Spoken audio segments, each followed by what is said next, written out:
Hello, how are you? I am Cece and I am reading in this video.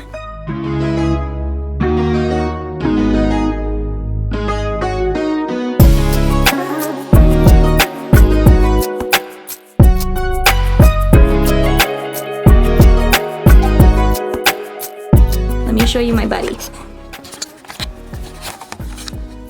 This is Cleo. Can you say hi, Cleo?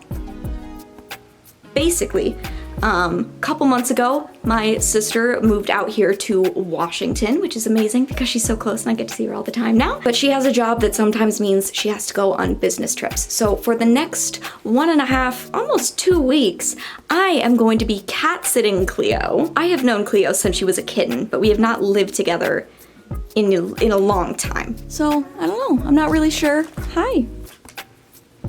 What we're gonna get up to, but I was thinking that I could use this opportune time, this perfect moment where I am alone in this apartment so very, very much. I thought we could see just how much reading I can get done. So I have a variety of options. I have been going pretty hard on library reads recently, like ebooks. So I have my phone with me, I have Libby, and I'm planning on reading, but I will say that today is the exception to the rule, because instead of reading, today I am letting my camera charge, and I'm finishing planning a video that I just half filmed. I filmed about half of my anticipated releases, and then my camera didn't have any more energy. I mean, I had enough for this update, but we're gonna take a break. I'm gonna script, I'm gonna write, and Cleo's gonna get some lap time because she is a lap kitty. She loves it, and she loves her mom so much. And take some pictures for Zoe. The book I'm currently reading is the Luis Ortega Survival Club by Sonora Reyes, I think? I have been trying to find the perfect book to read, like this is the first book of the year. That doesn't exist, but I'm chasing it. And that basically means that I just keep downloading samples of books to read, to see if I like it, to see if I want to keep reading it. And the Luis Ortega Survival Club is the first one that I read that, like, got me. I was in, I want to know more. It is about an autistic girl who has selective mutism as well, and it is dealing with sexual assault, like the aftermath of a sexual assault, and the main character building up a new support system and getting through that and being supported by other people who were also victims of the same person. But yeah, I started reading it and it hit right away. The first chapter almost made me cry, so I think I'm going to work on that when I am not scripting this video and when I am not feeding Cleo and when she's not getting all the love in the world. But she will get all the love in the world, I promise. Let's see what I get done reading over the next couple of weeks. I'm hoping we can bang out a few really good books. That's what I'm counting on.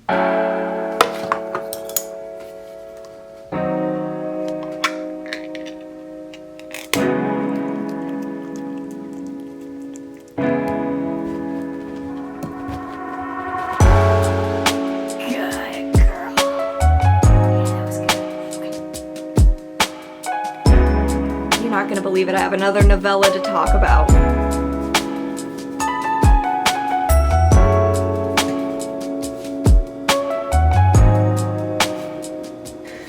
Hello, so I'm actually here to give you a more detailed description of the book I'm currently reading, give you more of an update. I was going to update you yesterday, but I sat down on the couch and I started to read and then I fell asleep. And instead, Cleo and I took a nap together, so. But I was able to read more of the Luis Ortega Survival Club at home, so I think I'm about 25% of the way through it now. So this book is about a girl named Ariana. She is...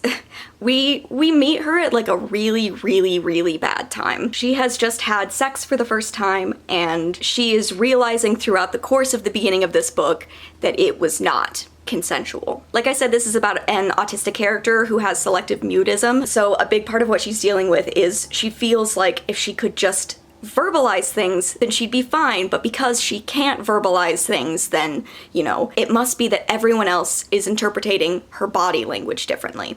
And that's a thing that she needs to work on instead of something that society needs to work on. But Ari is really, really alone and has been for a long time, and something happens. It turns out news is getting around about Ari and this guy Luis. While everyone is talking about her and making her feel so exposed, she gets a note in her locker that just says, "Me too," with a Tumblr handle. And that is how she starts talking to a friend who says that they were also hurt by Luis at some point and they want to be able to support Ari and hopefully maybe get together and get revenge on Luis. So the title, the Luis Ortega Survival Group, refers to a group of people who have all come together. All of them have had their reputations ruined or have been severely mistreated by Luis in the past, but they're starting to recognize that one of the ways that Luis is trying to take away their power is that he isolates them. All of these people have wound up extremely lonely in high school because of something Luis has done and because of the amount of power he has over his peers. But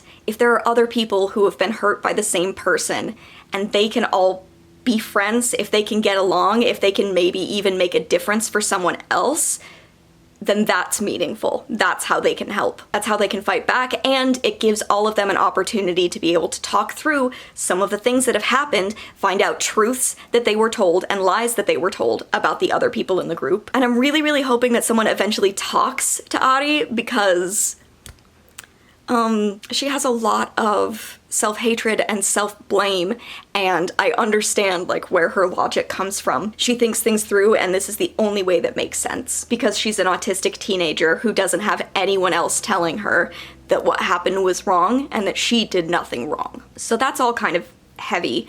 I will say that I'm liking this book. I'm even more excited to read The Lesbiana's Guide to Catholic School, which is by the same author. I've been excited about that book since it was announced. It has lesbiana in the title, but I'm actually really glad that I'm reading this one first, because it's hitting me really hard, and it's also just been really beautiful so far. I love Ari's perspective. I love how I don't love how she thinks because it's a little too similar to the way I thought about myself in high school. I think the fact that this YA book opened with a character being like, yeah, so I didn't have the best tools and I am self-diagnosed autistic, which is extremely valid if you are self-diagnosed, if you don't have the way to access doctors' tools or even have access to resources like people who support you in going through that process. That is a really heavy topic for me and for the people in my life. And so having that at the very beginning is probably what drew me in. I felt like I was going to be seeing a character that I recognized, and I do, which does make this harder to read, but it's beautiful so far. I'm curious how we're gonna develop after this 25%. It seems mostly like we're just creating a friend group, but Ari, unsurprisingly, is very justice-driven because she's autistic. Hey-oh, girl. So she is definitely the one who is the most, hey, let's get revenge on Luis, and I'm kind of waiting for everybody else to get on the same level with her. I don't know, that's where I'm at right now. So I am going to sit back down on the couch. I have some coffee. I left my coffee in the kitchen. So I am going to take my coffee, I am going to sit down here on this couch, and hopefully Miss Cleo is going to join me in getting some reading done. What do you think? No? Little update, I guess. I'm about 80% of the way through the book now.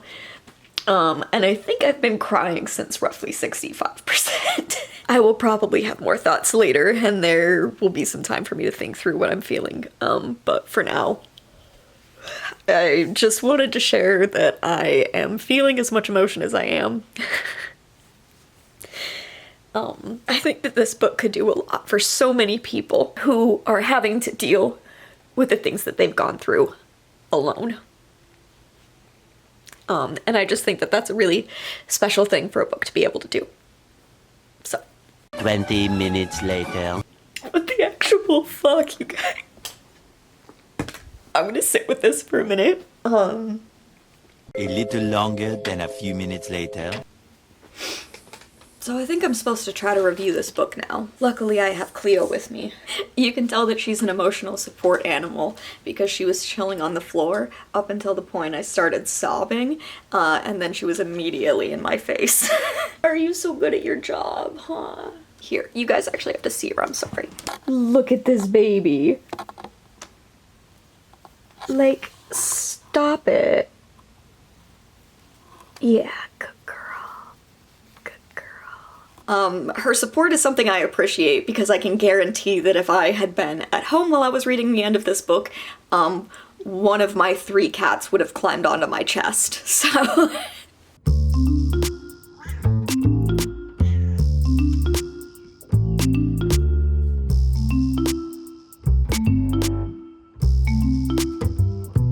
It's good that I have support wherever I go.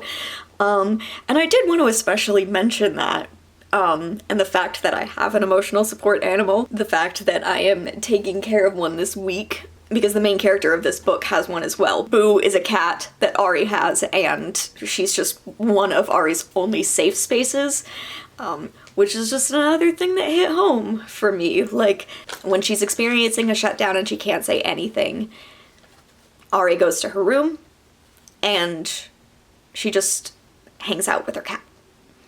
I want to be able to say the words that this book includes, I just don't want this video to get blocked. It's about rape culture, the aftermath of sexual assault, and building yourself a support system in a world where you feel so very deeply unsafe. It can be incredibly triggering, and I do think that reading it is a really difficult experience. I'm trying to calm down and not be as emotional about this, but I don't actually know if I'm gonna be capable of that. This was a really beautiful book about the power of speaking up and telling your story, that also acknowledged that there is a very real possibility that your story still won't be enough. But the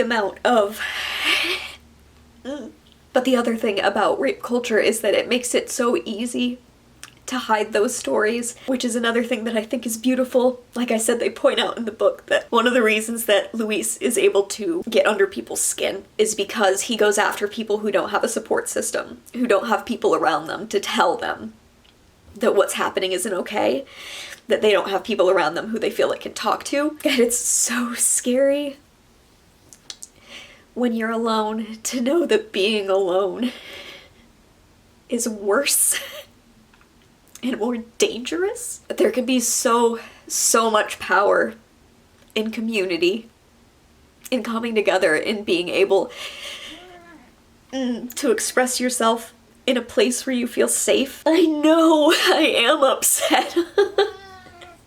I think Ari was a really, really beautiful character. She is also bisexual. This is a queer book. I don't think I have mentioned that at any point before this, but super queer main character, bunch of queer side characters. I think a lot of people are going to find the writing of this book really stark, or straightforward, and while I agree with those probable reviews, it felt so much realer to me that we were reading from Ari's perspective, because I've had moments where I'm reading books and like 2 characters exchange a look and the narration is like, and now he understood. And my autistic ass is sitting there reading like, I don't, tell me what you learned. So there was something just sort of comforting about reading through the thought processes and the type of logic that I think through in my own brain. Analyzing a situation, coming to a conclusion that you think is 100% logical, and it isn't, but in your brain it makes sense, so that has to be the truth. I don't know. I think one of the other things that made me emotional about this book is related to a personal story. When I was in junior high, I went to a friend's quinceañera, and there's this memory that I have that I cling to because I didn't really know anybody all that well. And I'd been invited anyway. And me and some of the other girls, and the girl whose quinceañera it was, we went to the middle of the dance floor when Drops of Jupiter by Train started playing. I know, the way that dates me so specifically, if I hadn't already told you how old I was. I had a really hard time in school. I had a really, really hard time.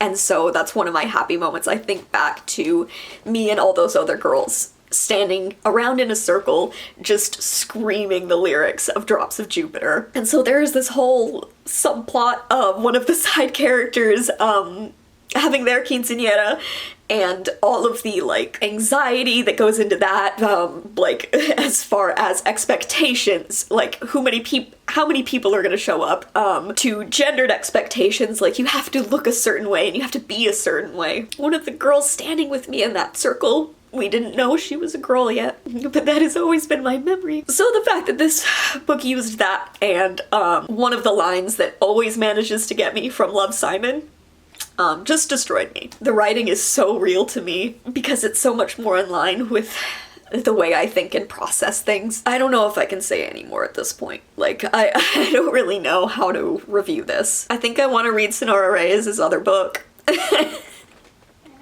I think I might like The Lesbiana's Guide to Catholic School. It might also kill me. I don't know. Who's to say? I really liked this. And I was supposed to go home and check on my own cats a good hour ago, but I wanted to finish the book and then be able to tell you about it. So, there we go. I am gonna go home now. And I will come back later. Oh god, I think I've got to read, like, chill horror or something next. This really took it out of me. I think I'm gonna go cry for a while and then drive home, and I will talk to you all later.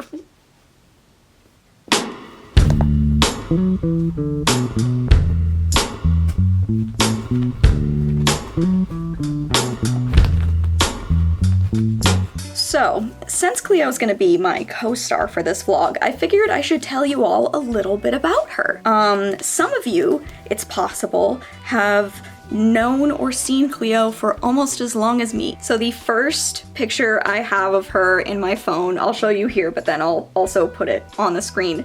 This is the first photo, according to my phone library, that I ever took of Cleo, and it was taken in May of 2015. She is my sister's cat. Her full name is actually Cleopatra, and she has always worn that name particularly well. It's like she was named Cleopatra and she knew that she was named after someone who existed in a time when cats were, like, worshipped. She is and always has been the queen of every place that she lives. We haven't always gotten along. In fact, we were nemesis for quite a while. It became kind of a running joke that whenever she would see me, her eyes would narrow and she would just get a little grumpy. I'm sure it didn't help that while she was still a new kitten, I did use her for YouTube views.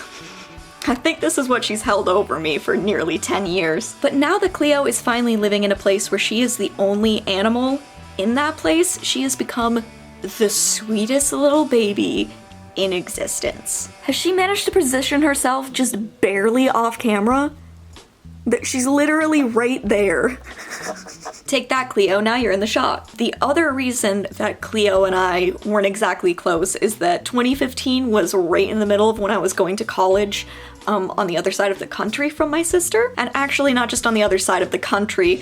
In 2015, I did a study abroad to London. So I was literally on another continent for early months of Cleo's life. Like, I'm the only one who would get this look and this treatment. She would be happy as, like, could be, and then I'd walk in and I'd get this face. The thing is, she has always been unbelievably sweet to my sister. She has been a constant. We wound up adopting our other cat, Leia, who is now my cat, about 2 years after Cleo, and I also don't think that helped our relationship. I think she saw me as aligned with the enemy, and my sweet Leia, who I love to the moon and back, is possibly one of the dumbest creatures alive. And she truly does not know when other cats are telling her enough is enough. But yeah, I'm not sure I can think of other things to tell you about Cleo. I just figured I should give you kind of an intro. For those of you who don't know, my sister is 5.5 years younger than me, which is an age range that just meant my sister and I haven't gotten to live very close in the previous few years, decade. But I have to admit, yet another nice aspect of my sister now living 10 minutes from me instead of 13 hours as a drive from me is that I get to see Cleo more regularly. When she was a baby kitten, we were friends. She would snuggle with me while I slept. And that just hasn't been the case since then. So it's really nice to get a lot of constant time with Cleo because I feel like we've bonded a lot more, huh? We bonded a lot more.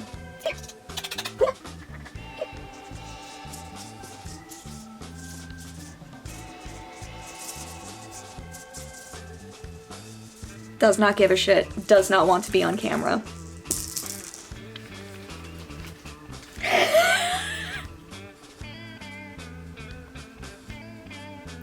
Does that sound nice? Yeah, it's a camera. You hate it, huh? Yeah, do you hate it? Thank you for showing us your asshole. Do you think we're gonna do all right? This whole cat sit thing? Yeah, I think we're gonna do okay. Do you want to sit on me while I read? Okay, let's do that too.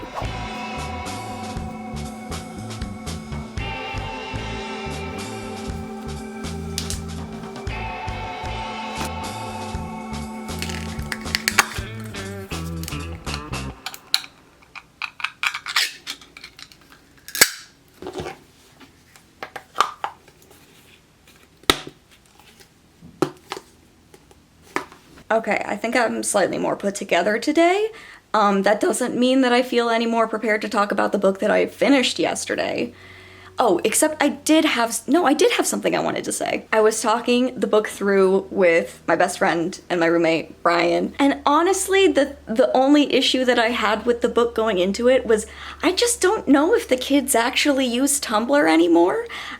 I'm not qualified to say, but the fact that all their methods of communication were methods of communication I used in high school, over a decade ago, is probably not a good sign. Having said that, it's almost impossible to both include social media and keep your, novels current. I just think that if, Heartstopper has taught us anything, at least revert to Instagram most of the time. I don't know though, maybe I'm wrong. Maybe there are communities out there where the kids are still on Tumblr. I've got to stop saying the kids. Point is, I think I've selected a new book to read, and I think it's gonna be a physical one. Ooh. So I have We've Always Lived in the Castle by Shirley Jackson here. I bought this a couple months ago, I think. The reason I bought it is because Shirley Jackson's story, The Lottery, deeply impacted me and probably traumatized me when I was in high school, and I absolutely love The Haunting of Hill House. I think this is an incredible, amazing story, and I think that it was used as a beautiful basis for the Netflix adaptation. There are many, many, many, many, many things different between this and the Netflix show, but I think that they are both incredible stories in their own right, and I very much enjoy that.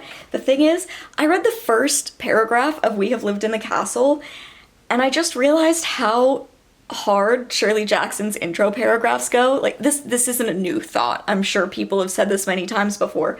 I would love to do just a little mini reading session with you right now, where I read the intro paragraphs of The Haunting of Hill House and We Have Always Lived in the Castle, because they're both really good intros.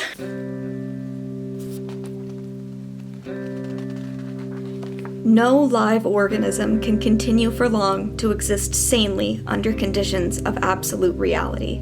Even larks and katydids are supposed by some to dream. Hill House, not sane, stood by itself against its hills, holding darkness within. It had stood so for 80 years and might stand for 80 more. Within, walls continued upright, bricks met neatly, floors were firm, and doors were sensibly shut. Silence lay steadily against the wood and stone of Hill House, and whatever walked there, walked alone. That paragraph is amazing, but then, the more that I rewatch the TV show, the more that it just gives me actual goosebumps to read it, to hear the words. Those who walked there walked alone. It's so good. Okay.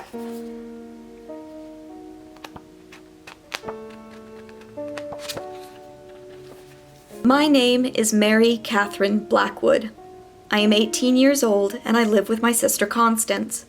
I have often thought that with any luck at all, I could have been born a werewolf, because the two middle fingers on both my hands are the same length, but I have to be content with what I had.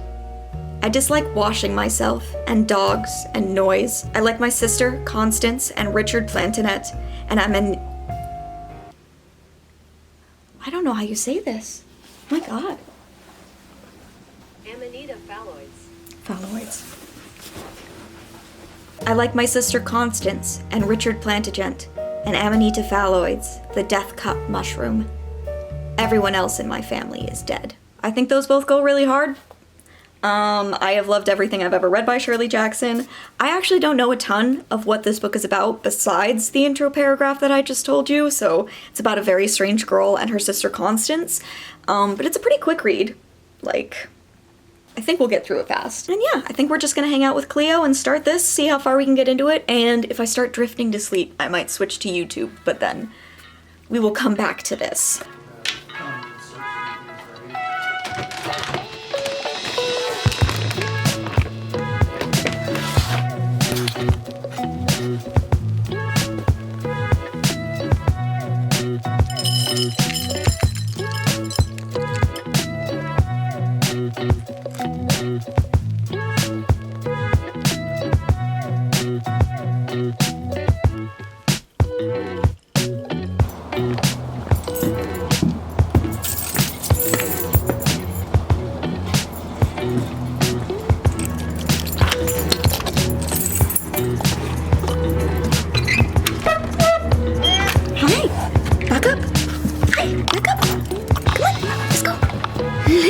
Sweetie? Yeah. Hi. Hi. How are you? Oh, okay. It's good to see you too.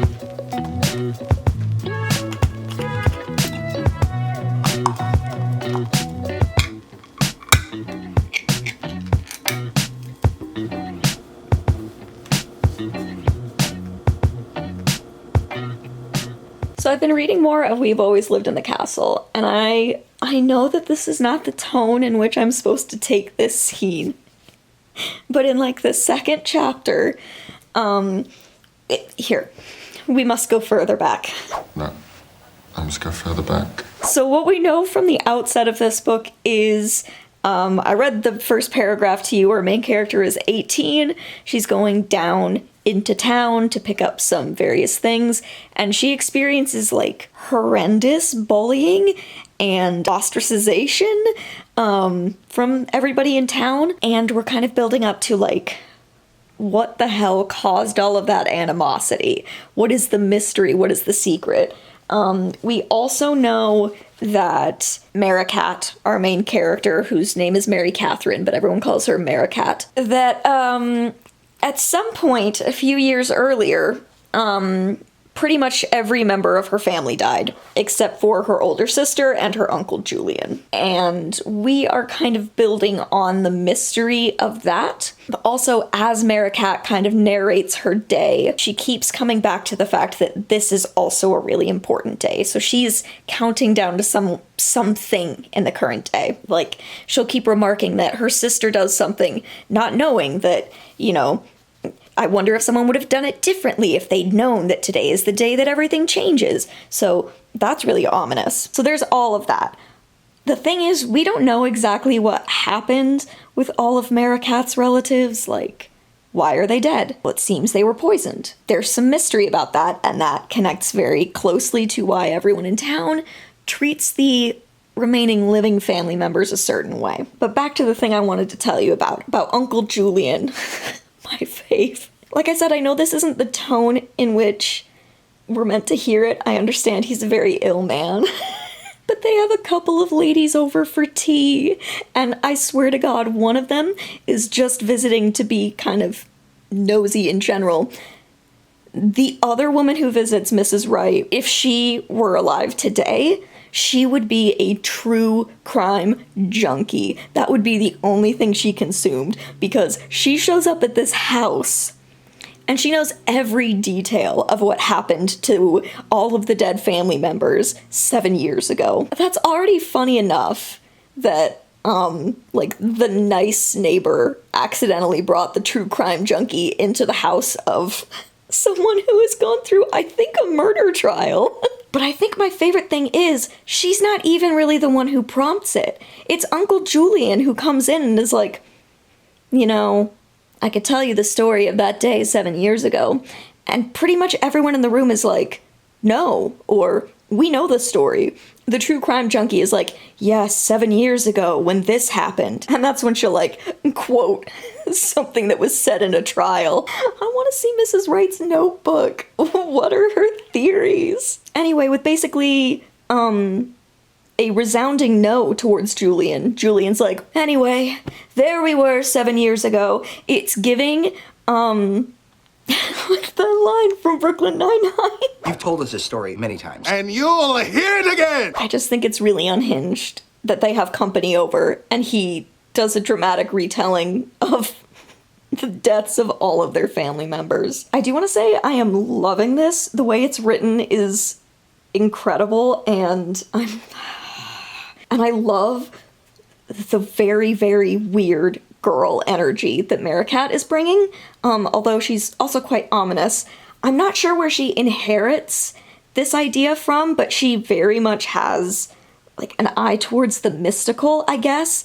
Like, she makes charms of protection, or she'll say that certain words have power. It's another way of her controlling things. She also has a bunch of things she's not allowed to do. This has all been kind of rambly, but I don't know. I am interested. It's well written as hell. It's so eerie. This is about how far I am through it. There we go. As far as other stuff that's been going on, I am trying to kind of read a couple of other books right now. On the first of the year, I started Follow Me to Ground. This is by Sue Rainsford. I read like, let's see what page I'm on. I read to like page 40, and I was already marking a bunch of different passages, like you can see my little tabs, kind of. But then I got distracted, and then I wound up reading the Louise Ortega Survival Club. Oh, really, Cleo? Yeah? Here. Yeah? Do you want to finish the update with me? Come here. I don't know what to say about this book except for it's creepy. Thank you. Sorry, Cleo keeps knocking into my hand and it's like... I feel like I'm on a ship in Star Trek. So yeah, I don't know what to say about this yet. It's very, very weird, but it involves a father and daughter who are monsters, I want to say, but also have some kind of healing ability. I don't know what to tell you. I'm working on it. We'll see if I come back. The other thing that I am currently reading is I Am Still Alive by Kate Alice Marshall. I basically want to read everything that Kate Alice Marshall has written. I've only read one of her books so far. What was it? I'll put the cover up on the screen, but I was obsessed with this book. I think I read it around the time that I stopped making content as much, so I didn't get to hype it, but it is a deeply scary book with so many cool concepts. And at the time that I read it, I was so into it that I was describing like page by page what was happening to Brian. And we like cooked up a whole series idea. Like we were starting to talk casting and episode breakdown. I got so into that book. I Am Still Alive is one of Kate's earlier books. She's mostly publishing adult thrillers now. I Am Still Alive is a survival thriller. I'm also not that far through this one, but I had it on hold at the library. The hold came through. I'm giving it my go. It starts with a girl. She is, I believe, in Alaska. Actually, immediately popping in to say I was wrong. The main character thinks she's going to Alaska, but it seems that we are on like a random Canadian island. Even more mysterious, I would say. I liked that I told you all about the book, and then like the next page I read was like, and then we went into Canada. Off on her own, and she's watching her cabin burn to the ground. And she is writing down in a notebook everything that she remembers for if someone ever finds her body, they will know what happened. So it really tosses you in there. I found this book, I mean, because I really like Kate Alice Marshall, but also because it was on a bunch of different lists for books to read if you enjoyed Showtime's Yellow Jackets, which is an amazing show, by the way. I was trying to read more books that I would enjoy if I liked Yellow Jackets. There are certainly things it already shares, but also just like girls surviving in the middle of nowhere. I understand why it was recommended on that basis. It is the weekend. We are not at the end of our cat sit yet. We have one more week until my sister gets back, so I'm hoping that I'm gonna finish at least one of these books going forward. But until then, we're just gonna keep hanging out. Yeah. Cleo,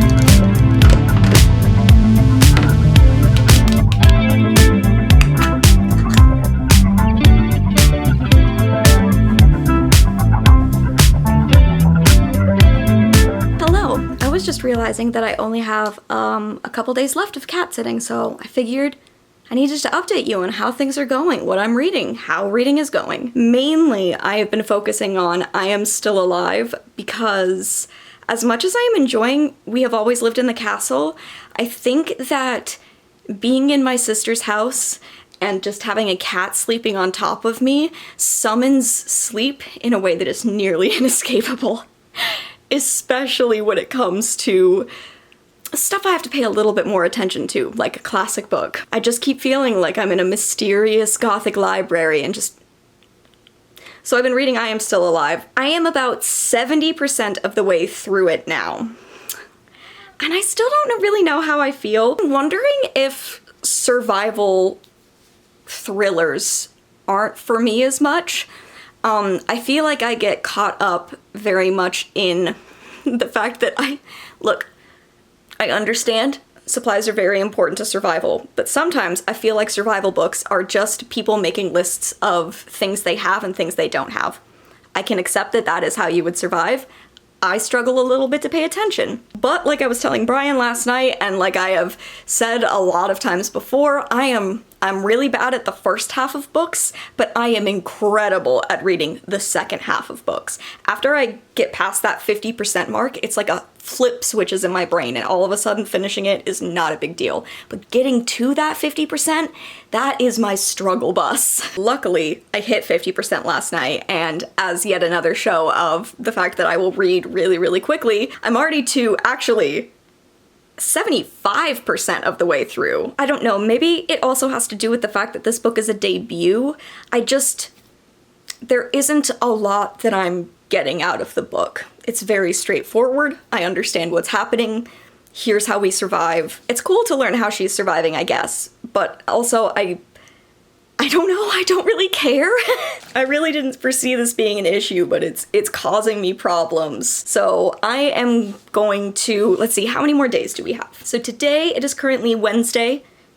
It is not current, today is currently Thursday. What a week, huh? Lemon, it's Wednesday. I have tomorrow, Friday, and then Saturday in the afternoon to finish up this whole cat sitting thing, because Saturday evening, Brian and I are driving back down to the Seattle airport, and we are picking my sister up and driving her back to her house. And then Cleo, your mama, will be back. And that will be so exciting. But I do want to be able to finish a couple more books before the end of this vlog, so I'm gonna settle in, try to, like, get this last 25% of the book finished.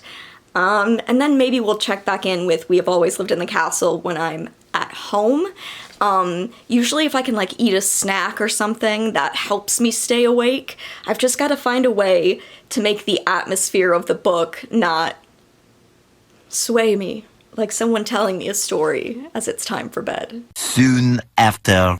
So I'm about 90% of the way through. I'm still alive. I don't know why I didn't think of this, but at this point in my life, I probably have only a couple things that I would consider triggering, at least to me in my personal experience, and I don't know why I didn't think about it before.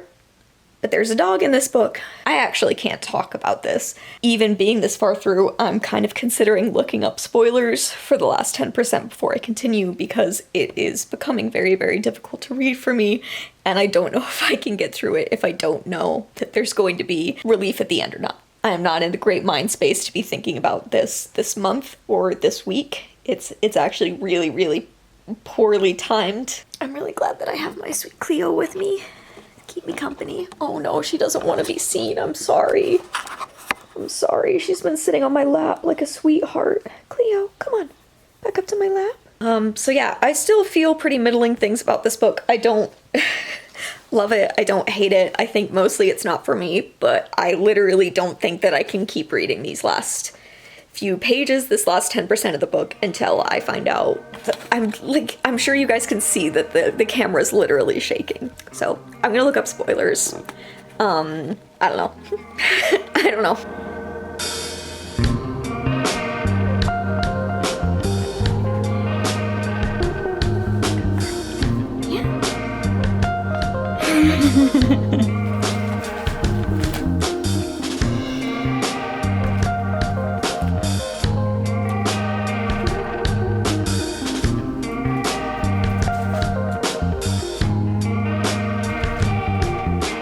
Well, hey, that was a lot. So it's been a while, but I wanted to kind of cut in here before my January self comes back and wraps us up. Clearly, January was an emotional time for me, but as I was putting this vlog together, I realized I never really had a moment to give you kind of my final thoughts on I Am Still Alive and We Have Always Lived in the Castle. So I wanted to talk about both of them now with a little time away and with some emotional distance. Spoiler free, let me tell you kind of final thoughts on both of these. So clearly I was pretty emotionally impacted by the end of I Am Still Alive. I can tell you that if I had to sum up my reading experience, it was that it was mostly dull and then extremely traumatic for me. I think other people's experiences with it are going to vary extremely from mine. I know that just from a personal perspective, this was not my kind of book. Is it for fans of Yellow Jackets? I'd say maybe if you like Yellow Jackets, you might like this book. Particularly, I guess, if you like season 1 young Shauna, if that character really spoke to you, just angrily writing in a notebook and surviving in the wilderness.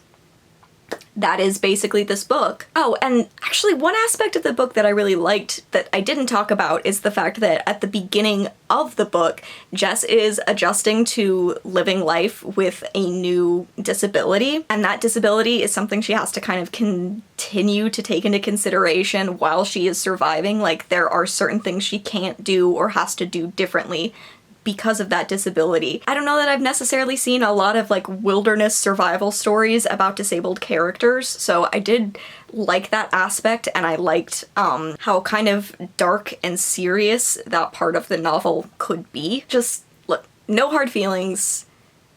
It was a 2-star reading experience for me. If you like YA horror, then please check out Kate's book, Rules for Vanishing. This is the one that I was trying to get to earlier and I couldn't remember the name. This is about a group of kids who goes into the woods and some creepy shit starts happening. There's also, basically this main character is on a quest to save her sister, and the only way is to go through the woods. One of my favorite aspects about this is that there are like video transcripts of cell phone footage that is taken by the different characters as they go through the woods.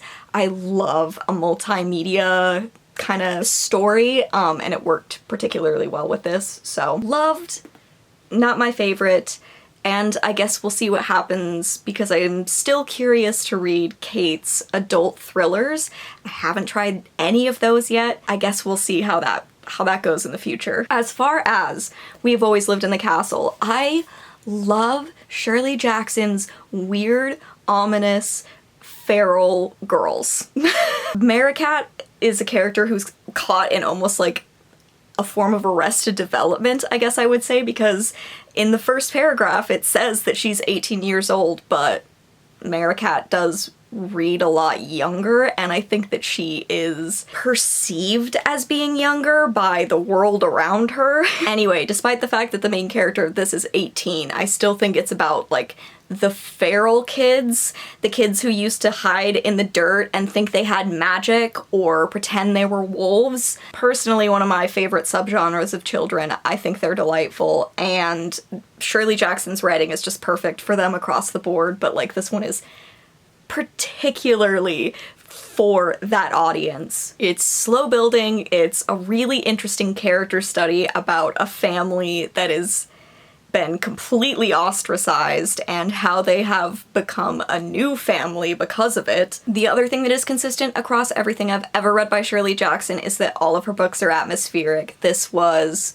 possibly the most atmospheric. I don't know if I have like a scale of least to most atmospheric. I don't know what that looks like. But I feel like what initially traumatized me and also endeared me to Shirley's writing was the kind of dark mob idea, or like the whole power of groupthink and a really negative community. I don't know. Those things were things in The Lottery that really stuck out to me, and I love The Haunting of Hill House, but that one is definitely more a mix of a bunch of characters who are very, very different. Some of them are very theatrical, but that's still an emotional haunted house story. The way that this is written, the setting, the characters, the way that Maricat like tries to summon spells or banish certain people or ideas, I think it makes it feel older than it is set. Like, it makes it feel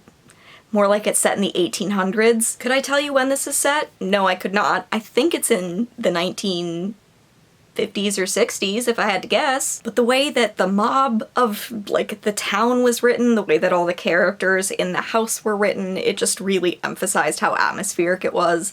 I love Shirley Jackson. I love her creepy, creepy houses. I love her haunted women and girls who are truly, truly going through it. I do think I liked Hill House a little bit more as a story, but that's also pretty arbitrary. I think you could kind of go either way on that. I think they're both really fantastic books, and now I'm kind of curious, Shirley Jackson heads, like, what should I read next? I feel like I've read the stuff I've heard of when it comes to Shirley Jackson, so what are her less well-known works that I need to start exploring now? Alright, thanks for listening to me talk. I just wanted to give you more of a conclusion to these books and how I felt about them, so hopefully that gives you some insight. But now I'm gonna hand it back over to DesignedByCece, and she will sign us out.